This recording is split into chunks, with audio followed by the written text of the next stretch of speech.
Hello everyone and welcome back. तो आज हम लोग स्टार्ट करने वाले हैं क्लास 12th का chapter number 4 that is banking. Clear है? बहुत ही अच्छा चैप्टर है, बहुत ही and one of my favourite chapter. तो आइए स्टार्ट करते हैं।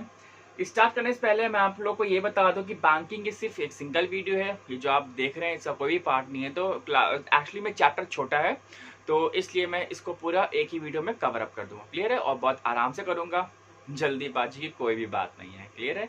तो जैसा कि हम लोगों ने 10th में चैप्टर पढ़ा ही हुआ है बैंकिंग का, तो ऑलमोस्ट लगभग पूरा वही है, लेकिन फिर भी एक बार हम लोग इसको 12th के एस्पेक्ट से डिस्कस करते हैं और देखते हैं क्या क्या कुछ नया हम लोग सीखेंगे इसमें। क्लियर है? तो सबसे पहला टॉपिक हमारे पास आरटीजीएस है, देन उसके बाद हमारे पास है एनईएफटी। क्लियर है? लेकिन यहाँ पे मैं पहले एनईएफटी स्टार्ट करूंगा, फिर उसके बाद आरटीजीएस आपको समझाऊंगा। क्लियर है? तो आइए देखते हैं कि एनईएफटी हमारे पास पहले क्या होता है। तो सिंपल सा फंडा ये है कि एनईएफटी का जैसे फुल फॉर्म क्या होता है भैया? अरे भूल गए national electronic funds transfer. Clear है? ओ भाई साहब, चलो एनईएफटी मतलब होता है नेशनल इलेक्ट्रॉनिक फंड ट्रांसफर। तो सिंपल से यहाँ पे एक बात की जाए तो जैसे कि इसका मतलब क्या होता है कि नेशनल इलेक्ट्रॉनिक फंड ट्रांसफर। तो जो फंड्स आप किसी को भी ट्रांसफर कर रहे हैं, किसी भी बैंक अकाउंट में डाल रहे हैं, तो that is the electronic means. Clear है? तो वो बैंक सेक्टर में आप जाएंगे या बैंकिंग ब्रांच में आप जाएंगे, तो वहां पे आप जब पैसा जमा करेंगे, फॉर्म भरेंगे, तब आपका भैया वो जो फॉर्मेट है वो आपका क्यू में लगेगा। क्लियर है? फॉर एग्जाम्पल देखिए कि आप क्यू में गया आपका, तो ऐसे बहुत सारे लोग आएंगे तो वहाँ पे बैंकिंग में करेंगे। तो आफ्टर द बैंकिंग आवर्स तो वहाँ पे होता क्या था, पूरा एक क्यू बन जाता था। मतलब कि जो सबसे पहले आया होगा बैंक में पैसा डालने के लिए, उसका सबसे पहले जाएगा, फिर सो ऑन। क्लियर है? ऐसा सिस्टम होता था। अच्छा, एनईएफटी में प्रॉब्लम क्या थी? यहाँ पे ये था कि भाई साहब अगर आपने 10 रुपये भेजना है तब भी आपको क्यू में लग रहा है, 1 लाख भेजना है तब भी क्यू में लग रहा है, 10 लाख भेजना है तब भी क्यू में लग रहा है। तो यहाँ पे एनईएफटी जो है नॉर्मल सी बात है कि आपका वर्किंग डेज में ही होता था। और यहाँ पे सिंपल सा ये था कि मतलब जितना भी अमाउंट लेकर के जाओ वो आपका पहले क्यू में आएगा and after the banking hours फिर उसको हम लोग सैंक्शन कर देते ट्रांसफर के लिए। क्लियर है? इलेक्ट्रॉनिक फंड ट्रांसफर था तब तक, अभी तक एनईएफटी हमारा चल रहा था, ऐसी कोई प्रॉब्लम की बात थी नहीं। क्लियर है?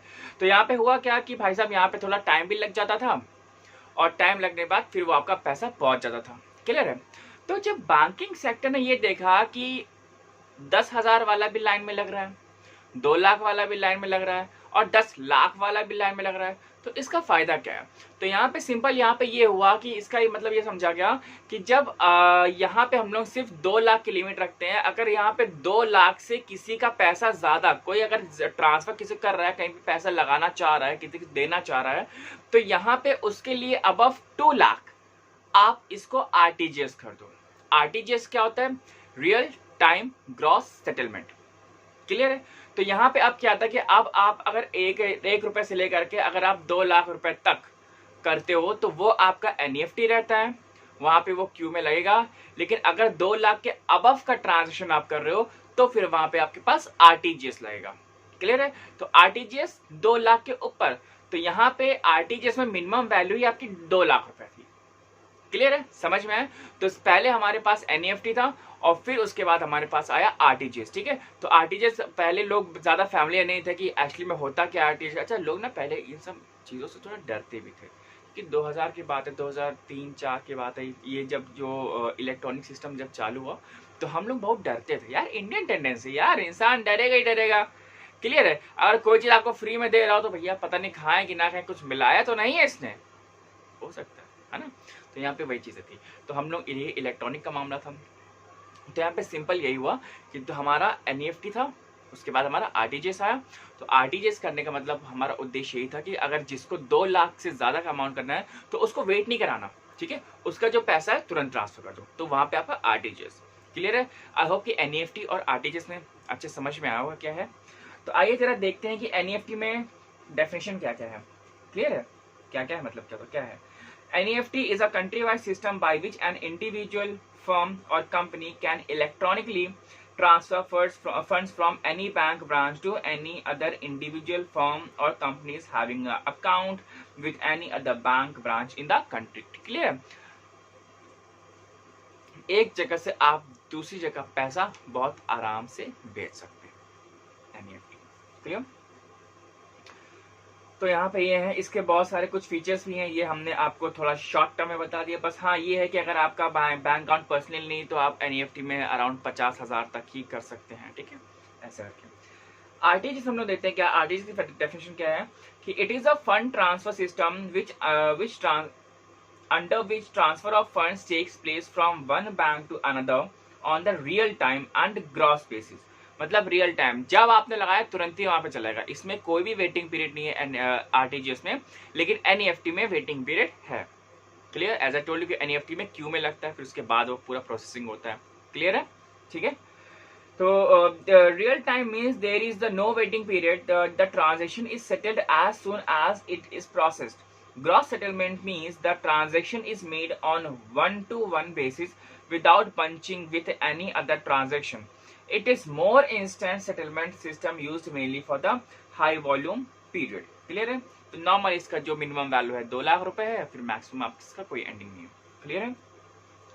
इसका एक डिफरेंस वगैरह भी है, ये भी आप देख लीजिए। तो प्रोसेसिंग में एनईएफटी क्या है कि NEFT transaction are settled in the batches में रहता है, क्यू में रहता है भाई, एक बार एक, पहले एक होगा, वो हो गया, फिर उसके बाद दूसरा आएगा, वो हो जाएगा, फिर उसके बाद तीसरा आएगा, फिर चौथा आएगा, एंड सो ऑन, ऐसे सिस्टम चलता रहता है।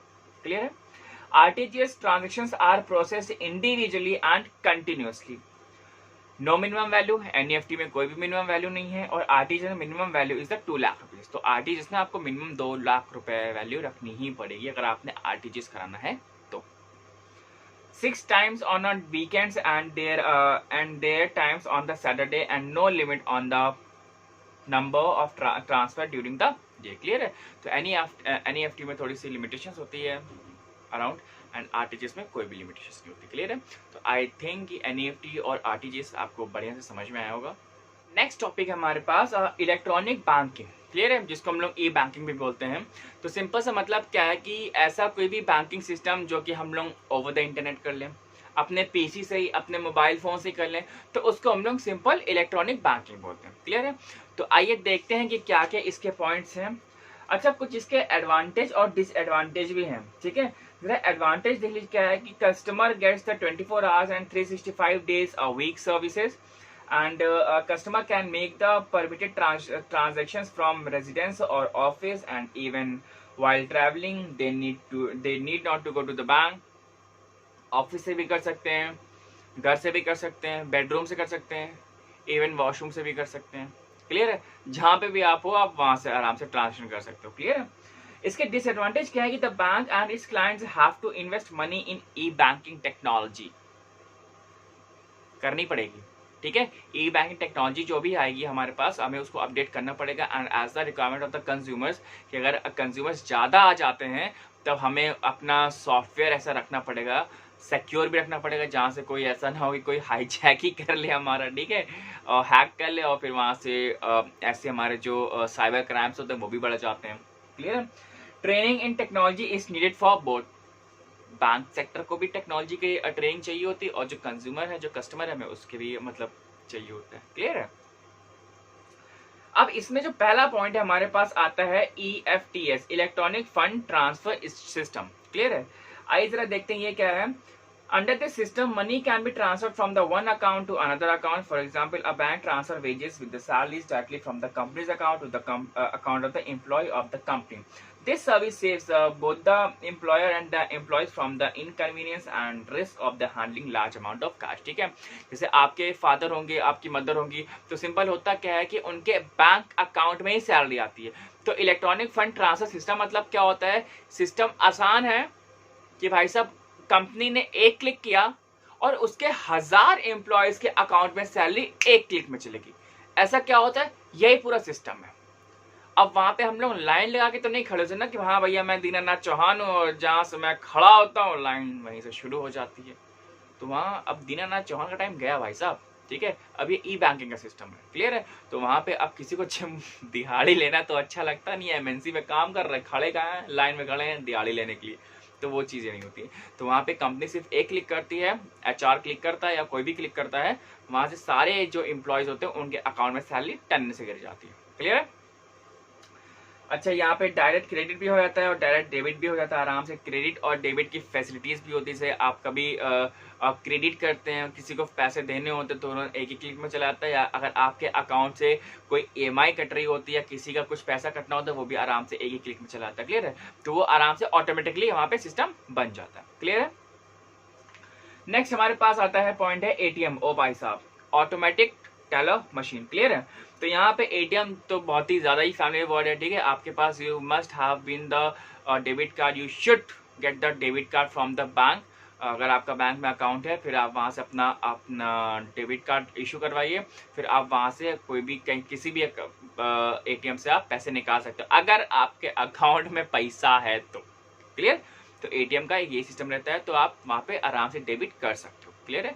तो ये जो फैसिलिटीज होती है आपको बैंक देता है कि आपको बैंक आने की जरूरत नहीं है, आप कहीं भी घूम घाम रहे हो आराम से ATM दिखे वहीं से निकाल लो। ठीक है? ऐसा करके ATM में भी यही फैसिलिटीज होती है भैया, पिन वगैरह होता है और आपका 24 घंटे की सर्विस होती है। क्लियर है? Debit card, as I told you earlier कि debit card, what is a debit card? जो भी आपका जो ATM कार्ड होता है is also known as a debit card. Clear है? तो आप डेबिट कार्ड से उतना ही पैसा निकाल सकते हो जितना आपके अकाउंट में होगा। क्लियर है?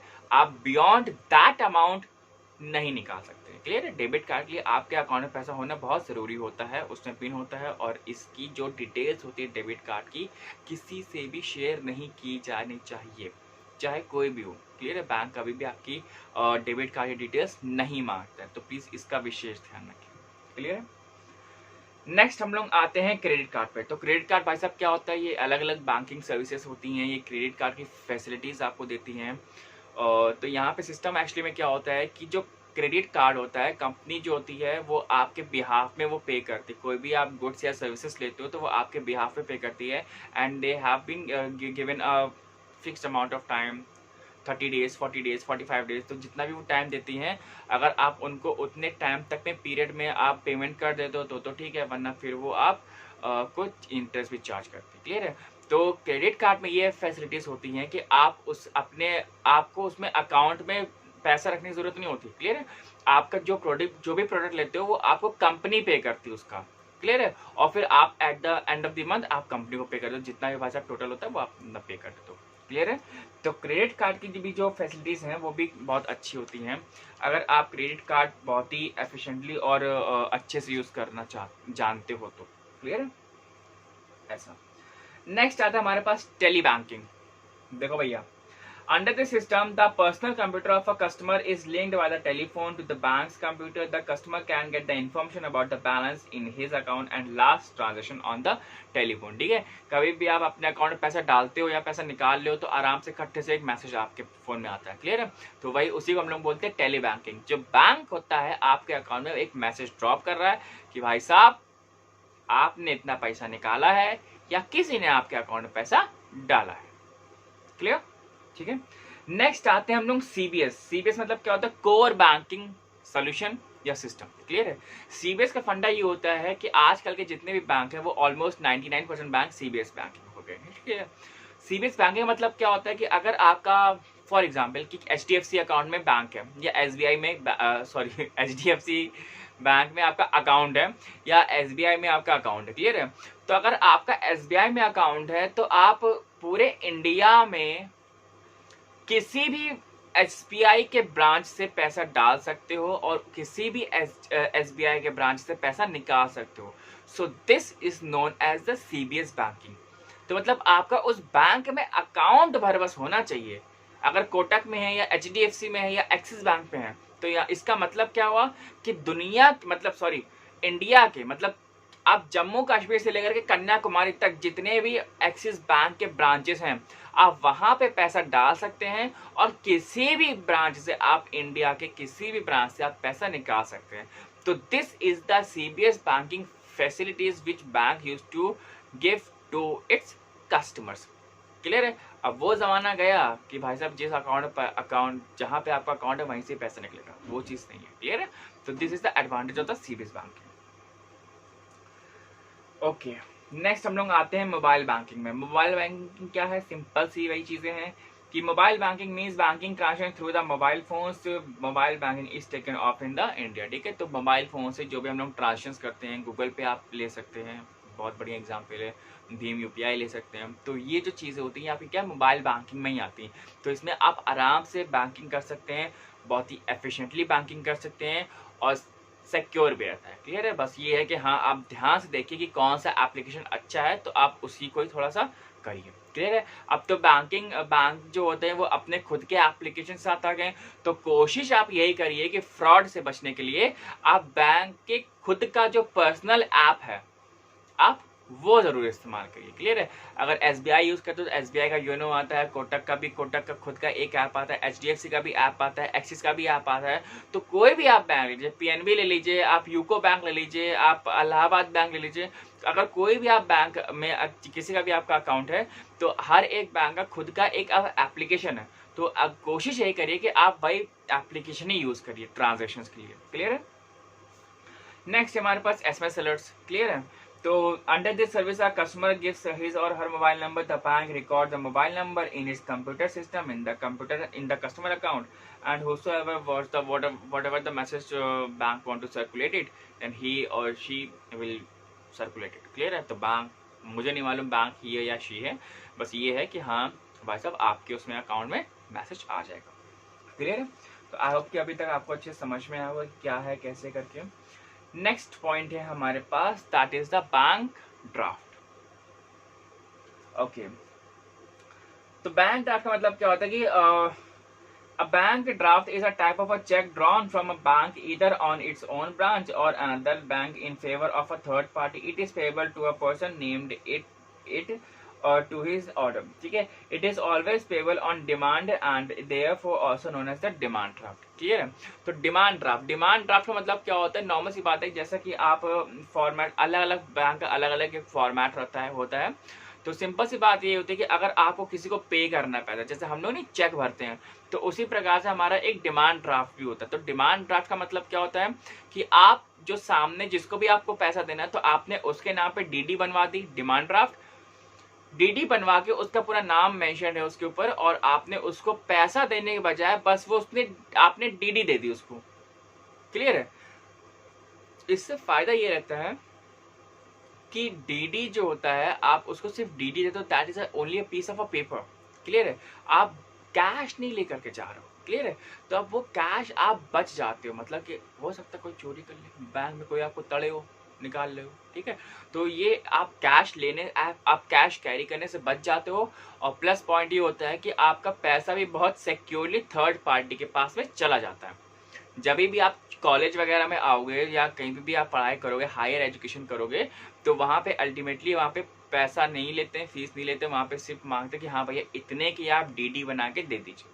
तो DD ही वो लोग मांगते हैं। क्लियर है? तो DD जो होता है, DD जब बैंक इशू करता है आपको, तो बैंक के कुछ कन्वीनियंस चार्ज होते हैं, तो बैंक वो चार्ज काटता है आपके अकाउंट से। और DD आप तभी जनरेट कर सकते हो जब आपके अकाउंट में उतना पैसा होगा। क्लियर है?